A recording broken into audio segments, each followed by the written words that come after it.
Hello friends, welcome back to my channel. তো বন্ধুরা, এখন আমরা কথা বলবো বহুরূপের টিজারটা নিয়ে। সোহম চক্রবর্তীর আপকামিং রিলিজ 29 আগস্ট ছবিটা মুক্তি পেতে চলেছে।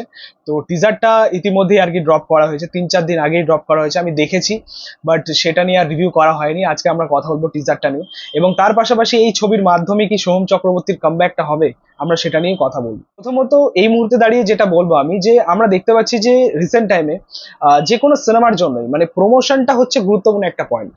এই প্রমোশন বা মার্কেটিং মেকার্সরা বা প্রোডাকশন হাউস যারাই রয়েছে না কেন, তারা যদি এই পদক্ষেপটা বা এই স্টেজটা ভালোভাবে নেভাতে পারে, ঠিক আছে, প্রমোশন প্ল্যানিং, প্রমোশন বা মার্কেটিং যদি ভালোভাবে করতে পারে, যে কোনো সিনেমায় কিন্তু ওপেনিংটুকু তোমাদের ভালো দিতে পারবে, স্টার্টিংটা ভালো দিতে পারবে, এটা যে কোনো সিনেমার ক্ষেত্রে। তো এই জায়গা থেকে আমি এটা বলবো যে বহুরূপের প্রমোশন যেভাবে হচ্ছে, এটা কিন্তু তারা পিছিয়ে পড়ছে। মানে তারা যেরকম ভাবে প্ল্যানিং করছে বা পদক্ষেপ নিচ্ছে এখনো পর্যন্ত আমরা দেখতে পাচ্ছি, সেগুলো একদম বেকার। মানে আমার মনে হয় না যে এটার দ্বারা কিছু কার্যকর হবে বা ওয়ার্ক করবে বিষয়টা, আমার এটা মনে হয় না। মানে ওই একটা ট্যাগলাইন ইউজ করে গেলাম যে বাংলা ছবির ইতিহাসে প্রথমবার, বাংলা ছবির ইতিহাসে প্রথমবার। ভাই, যে কাজ করার সে ঠিক করে বেরিয়ে যাচ্ছে, তার আলাদা একটা কায়দা, আলাদা একটা প্ল্যানিং আমরা দেখতে পাচ্ছি। ওই তুমি বাংলা ছবির ইতিহাসে প্রথমবার প্রথমবার এই বলে দর্শক টানতে পারবে না। ঠিক আছে, অ্যাকচুয়ালি দর্শক এখন বুদ্ধিমান, সত্যি বলতে। মানে বাংলা ছবির ইতিহাসে প্রথমবার এই ট্যাগলাইন ইউজ করে করে দর্শক তুমি আনতে পারবে না। যে দর্শক আনার সে করে দেখিয়ে দিচ্ছে, সেটা আমরা দেখতে পাচ্ছি আমাদের দেবদা, যে প্রমোশন খুব ভালো করছে এবং দর্শক এনে দেখিয়ে দিচ্ছে সিনেমা হলে। তো অ্যাকচুয়ালি তার মতো করে ভাবতে হবে, মানে এটা বেকার ভাবনা। ঠিক আছে, তারা রিসেন্টলি বহুরূপের একটা মানে লাইভ পোস্টার লঞ্চ করেছে। এটা কি, মানে ওটা কি লাইভ পোস্টার মানে ওরকম হলো, আর ব্যাপারটা কি ওরকম ক্যাচি লাগলো?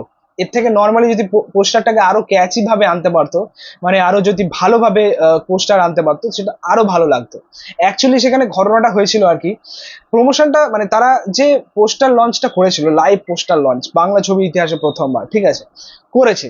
কিন্তু সেখানে সোহম চক্রবর্তীর সাজবেশটা দেখো, মানে তার যে প্রস্থেটিক মেকআপটা, ওটা কি মানে ঠিকঠাক লাগছে, রিয়েলিস্টিক ব্যাপারটা কি লাগছে তার মধ্যে? আমি কিন্তু এটা দেখেছি অনেক মানে আগেই দেখেছি। আমার মানে একটা সময় দরকার ছিল যে আমি কখন বলবো কথাটা। তো ফাইনালি আমরা যখন টিজারটা নিয়ে কথা বলছি, এই মুহূর্তে এই কথাগুলো বলা উচিত। তো অ্যাকচুয়ালি ব্যাপারটা তাই যে প্রস্থেটিকটাও ঠিকভাবে হয়নি, রিয়েলিস্টিক ব্যাপারটাও আসেনি, বা ওই মানে কি বলবো, যে তাদের যে স্টেজ বা তাদের যে ডিজাইন, লাইভ পোস্টার লঞ্চ হবে, সেটা যে একটা মেকিং হয়, সেটা যে একটা ডিজাইন হয়, সেটাই তো ওয়েল ছিল না আর কি, সেটাই তো ঠিকঠাক ছিল না। তো অ্যাকচুয়ালি তাই, মানে এখনো পর্যন্ত দেখতে পাচ্ছি তারপরে বাংলা ছবির ইতিহাসে প্রথমবার, বাংলা ছবির ইতিহাসে প্রথম, এ তো লেগেই আছে। তো অ্যাকচুয়ালি মানে অন্য কিছু ভাবতে হবে। ঠিক আছে, মানে এখন এই মুহূর্তে দাঁড়িয়ে এইভাবে দর্শক তুমি টানতে পারবে না। যদি তোমাকে প্রমোশন করতেই হয়, সেভাবে তোমাকে গ্রাউন্ডে নামতে হবে, যেমন সুপারস্টার দেব করছে, এটা মানতেই হবে। যাই হোক, এবার যদি আমরা এই টিজারটা নিয়ে কথা বলি, দেখো অনেস্টলি বলতে গেলে টিজারটা কিন্তু আমার ভালো লেগেছে।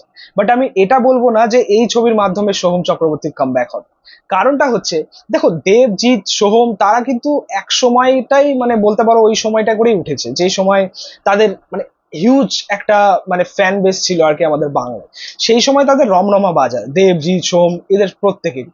বাট এখনকার সময় আমরা দেখতে পাচ্ছি যে আমাদের সোহম চক্রবর্তী এমনই পিছিয়ে পড়েছে যে সেখান থেকে তার কামব্যাক করা অনেকটাই চাপ। ঠিক আছে, মানে সে যদি এখন কামব্যাক করতে চায়, তাকে অ্যাকচুয়ালি এখন ওই ফ্যামিলিদের জন্য ছবি বানাতে হবে, ফ্যামিলি ড্রামা বানাতে হবে। তবে তাহলেই হয়তো তার কামব্যাকটা হতে পারে। এই মুহূর্তে দাঁড়িয়ে তাকে অ্যাকশন করতে দেখে, তাকে এরকম মানে কি বলবো, একটা অ্যাকশন মুডে বা অ্যাকশন অবতারে দেখে আমার ওই ব্যাপারটা হচ্ছে পুরনো সোহমকে পাচ্ছি না। আমরা রিসেন্ট খাদানে দেখেছি দেবদাকে, কিন্তু সেই পুরনো দেবের ফর্মে পেয়েছিলাম আমরা। ঠিক আছে, বাট এখন আমরা যেহেতু সোহমকে অ্যাকশন করতে দেখছি আর কি এই ছবির মাধ্যমে, মনে হচ্ছে না যে পুরোনো সোহমকে আমরা দেখতে পাচ্ছি না, ওই ব্যাপারটা, ওই ফিলটাই আসছে না, ওই নস্টালজিয়া ফিলটাই আসছে না। অ্যাকচুয়ালি ওটাই দরকার। প্রথমত এই মুহূর্তে আমার মনে হয় না যে এই গল্প আবারও ওয়ার্ক করবে, কারণ এরকম টাইপের গল্প কিন্তু আমাদের হয়েছে, আমাদের বাংলাতে হয়ে আসছে। দশম অবতার, তারপরে চালচিত্র, তারপরে বহুরূপীও যদি বলো, কাইন্ড অফ এরকম গল্প, যে বহুরূপীর সাজবেশে এসে সমস্ত ঘটনা করছে। এই এই ছবির গল্পটা হচ্ছে ওই সিরিয়াল কিলিং নিয়ে, একটা মানে বহুরূপের সাজ বেশে আসছে এবং শহরে মার্ডার করে বেরিয়ে যাচ্ছে, এমন একটা গল্প। তো কাইন্ড অফ সেরকম গল্পই আমরা পাচ্ছি।